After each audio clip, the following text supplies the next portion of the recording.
తూర్పుగోదావరి జిల్లా కోరుకొండ మండలం శ్రీరంగపట్నం గ్రామంలో 3000 కేజీల పీడీఎస్ బియ్యంను పోలీసులు స్వాధీనం చేసుకున్నారు. ఒక వ్యాన్పై ఈ బియ్యాన్ని తరలిస్తూ ఉండగా పోలీసులకు ముందుగా వచ్చిన సమాచారం మేరకు తనిఖీ చేసి ఆ బియ్యాన్ని స్వాధీనం చేసుకున్నారు. మండలంలోని వివిధ గ్రామాల్లో రేషన్ షాపుల వద్ద కొనుగోలు చేస్తున్న ఈ బియ్యాన్ని అక్రమంగా తరలిస్తూ ఉండగా స్వాధీనం చేసుకున్నట్లు పోలీసులు తెలిపారు. ఈ విషయంపై 2 వ్యక్తులపై కేసు నమోదు చేశామని ఎస్ఐ తెలిపారు.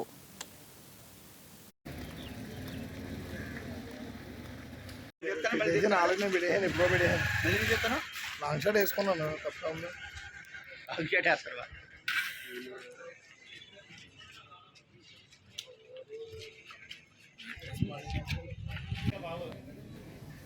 మూడు పన్నెండు 2024 తేదీ సాయంత్రం శ్రీరంగపట్నం నుండి ముందుగా రాకుండా సమాచారం వరకు మేము మధ్యవర్తులు శ్రీరంగపట్నం గ్రామానికి వెళ్ళగా అక్కడ ఒక పిఆర్ నెంబర్తో ఉన్న వ్యాన్ వెళ్తుండగా సదరు వ్యాన్ ఆపి అందులోని 2 వ్యక్తుల్ని ప్రశ్నించగా సదరు వ్యాన్లో రేషన్ బియ్యాన్ని తరలిస్తుండగా మేము గుర్తించాం. అందులో 2 వ్యక్తులను అరెస్ట్ చేశాం. 2 వ్యక్తుల పేర్లు బొజ్జపు శ్రీనివాసు మరియు జోగవరపు కుమార్.